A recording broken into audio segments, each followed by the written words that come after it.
So hello बच्चों, कैसे हैं आप सभी। आई होप आप सब बढ़िया होंगे। सो बच्चों, welcome back to your own channel Shuddh Desi commerce. तो जैसे कि आप सब जानते हैं बच्चों, dates regarding class 12th examinations 26 of April से आप लोगों के एग्जाम होने जा रहे हैं टर्म 2। तो एक मुद्दा, एक चीज जो हर बच्चा आजकल पूछ के चल रहा है, सर लास्ट के 2 महीने रह गए हैं, लगभग लास्ट के 2 महीने रह गए, सर तैयारी कैसे की जाए, क्या क्या चीजें अपनी लाइफ में, अपनी रूटीन में, अपनी पढ़ाई की रूटीन में मैं इन्वॉल्व करके चलूं कि सर मेरे लास्ट के 2 महीने प्रॉपर्ली यूटिलाइज हो जाए। तो लास्ट तक इस वीडियो को जरूर देखिएगा, क्योंकि मैं आप लोगों को बताने वाला हूं कुछ ऐसी चीजें, कुछ छोटी छोटी और इंपॉर्टेंट टिप्स जिससे बच्चों आप लोग अपनी तैयारी को बूस्ट कर सकते हैं और अच्छे मार्क्स स्कोर कर सकते हैं। तो लास्ट तक जरूर देखिएगा इस वीडियो को। पहली चीज मैं आप लोगों को बता दूं कि आप बहुत सारे स्टूडेंट्स का सिलेबस ऑलमोस्ट कंप्लीट हो गया होगा और बहुत सारे बच्चे ऐसे भी होंगे जिनके थोड़े बहुत चैप्टर्स रह गए होंगे। तो पहली चीज तो भैया अपने चैप्टर्स को कंप्लीट कर लीजिए, और दूसरी चीज जिन बच्चों का चैप्टर सारे कंप्लीट हो गए हैं, start with the revision. Sir अभी से? अरे अभी नहीं तो कभी नहीं। Start with your revision. देखो, हमारी ह्यूमन ब्रेन ऐसी ब्रेन है कि जितना मर्जी पढ़ ले, बट जब तक रिवीजन नहीं करेंगे तो भाई वो चीज हमें याद नहीं रहती है। थोड़ी थोड़ी चीजें ऐसी होती हैं, थोड़े थोड़े फ्लॉज ऐसे हो जाते हैं जो रिवीजन करने से दोबारा से हम याद करके चल सकते हैं। तो start with your revision right now. So next चीज है हमारी राइटिंग प्रैक्टिस। तो बच्चों, जैसे कि आप सब जानते हैं, मैं बात करूं क्लास 12th की और दूसरी भी एग्जामिनेशंस की, हमारे जो एग्जामिनेशन है वो राइटिंग में होने जा रहे हैं। फुल फ्लेज क्वेश्चन पेपर्स आएंगे जिसके फुल फ्लेज आंसर्स आप लोगों को देखे चलने हैं। दैट मीन्स बड़े बड़े आंसर्स की राइटिंग में आप लोगों को लिख के चलना पड़ेगा। तो भैया इसके लिए क्या किया जाए? जितनी प्रैक्टिस हो सके। देखो, practice makes a man and a women perfect. ये बात तो हमने सुनी है। अब टाइम आ गया कि इस चीज को हम लागू भी करें अपने ऊपर। जितना कुछ हो सके, जितनी भी आपने रिवीजन करनी है वो सारी राइटिंग में करनी है। मेक श्योर कि आप सिर्फ ओरली ना पढ़े। अगर मैं अपने अकाउंट्स के स्टूडेंट से बात करूं, बच्चों प्लीज प्लीज, बच्चे यही गलती करके चलते हैं। क्वेश्चन पढ़ते हैं, सोल्यूशन देखते हैं, अरे मैं तो ये कर लूंगा। नहीं बच्चों, ये गलती नहीं करनी है। बहुत टाइम है आप लोगों के पास, जितना हो सके राइटिंग में चीजें देखें, क्योंकि बोला गया है कि जो बच्चा राइटिंग में प्रैक्टिस करता है उसको चीजें अच्छे से रिटेंशन रहती है, वो अच्छे से याद रखता है उन चीजों को। तो the second point will be writing में सारी चीजों को प्रैक्टिस करके चलिए। सो नेक्स्ट पॉइंट है आपका शेड्यूल। आपकी टाइमिंग पढ़ाई की क्या रहती है? फर्स्ट ऑफ ऑल मैं आप लोगों से यही पूछना चाहूंगा कि are you a night owl या फिर are you a morning person?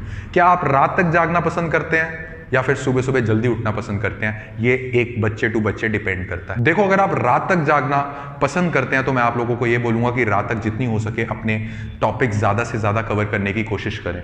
But अगर if you are morning person, तो इससे बेहतर कोई चीज ही नहीं है। मॉर्निंग में उठ के फटाफट से अपने जो टॉपिक्स हैं उनको कंप्लीट करने की कोशिश कीजिए, और मॉर्निंग का जो पढ़ा हुआ हमेशा याद रहता है। बात करूं मैं अपनी सजेशन की, सर आप मतलब क्या सजेस्ट करेंगे? रात वाला सिस्टम ठीक है कि सुबह वाला?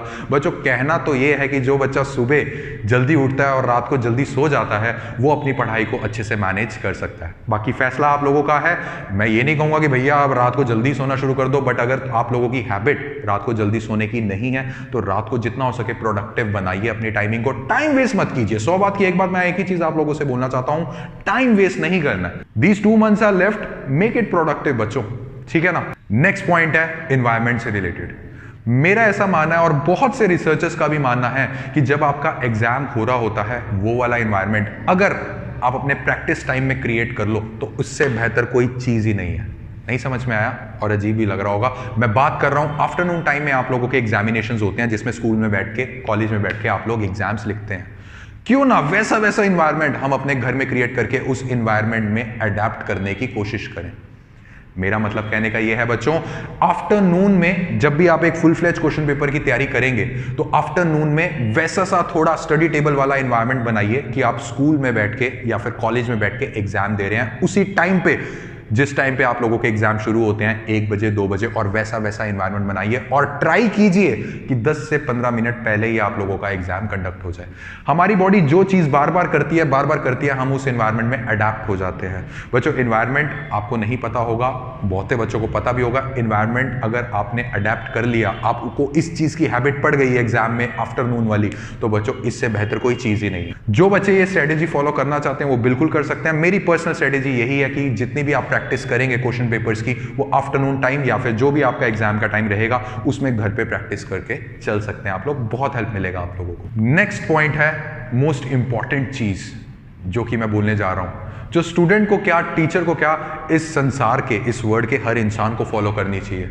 देखो बच्चों, दुख दर्द पीड़ा हर किसी की लाइफ में है, परेशान हर कोई है, बट टिकता कौन है, सरवाइव कौन करता है? जो ऐसी ऐसी सिचुएशंस में, जो बड़ी बड़ी सिचुएशंस में काम रहता है और रिलैक्स रहता है। जी हाँ, आप लोगों को सुनने में बहुत अजीब हो रहा होगा, सर रिलैक्स होके क्या? देखो बच्चों, अगर आप रिलैक्स रहते हैं तो एक प्रॉब्लम का सोल्यूशन निकालने में बहुत हेल्प मिलती है। अगर आप हड़बड़ा जाते हैं तो जो सोल्यूशन आ भी रहा होता है दिमाग में, वो भी नहीं आता। मैं आप लोगों को पहले ही बता दूं, ऐसे ऐसे स्टूडेंट्स भी थे, मेरे साथ भी कभी कभार ऐसा हुआ है कि क्वेश्चन पेपर आया और घबराहट में हमें क्वेश्चंस नहीं समझ में आ रहे। तो इस टाइम पे सबसे बढ़िया टूल और सबसे बढ़िया वेपन क्या रहता है?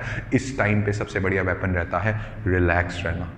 और मैं आप लोगों को गारंटी दे सकता हूं, अगर आप लोग रिलैक्स रहेंगे और आपने अच्छे से साल भर पढ़ाई की है और कैसा भी क्वेश्चन आ जाए, काम और रिलैक्स माइंड से आप उसको सॉल्व करेंगे तो बिल्कुल सॉल्व होगा। कुछ ना कुछ सोल्यूशन तो निकलेगा ही निकलेगा, ये बात आप भी जानते हैं। सो जब भी एग्जाम टाइम, ये लास्ट 2 मंथ्स बच्चों, मैं आप लोगों को क्यों कह रहा हूँ ये इंपॉर्टेंट है, क्योंकि लास्ट 2 मंथ्स की ही गेम होती है। मैं ये नहीं कह रहा हूँ कि लास्ट 2 मंथ्स में पढ़ना स्टार्ट कीजिए, पढ़ तो आप पहले लिए हो, बट लास्ट 2 मंथ्स में रिवीजन की स्टेज रहती है जिसमें आपको रिलैक्स रहना होता है और अपने आप को टैकल करना होता है काफ़ी चीज़ों से। तो कोई प्रॉब्लम वाली बात नहीं है बच्चों, ये छोटी छोटी टिप्स मैंने इसलिए दी हैं आप लोगों को ताकि आप लोगों की एक अच्छी स्ट्रेटेजी बन पाए कि हमें क्या करना है एग्जाम के 2 महीने रहने में और क्या नहीं करना है लास्ट के 2 महीने में।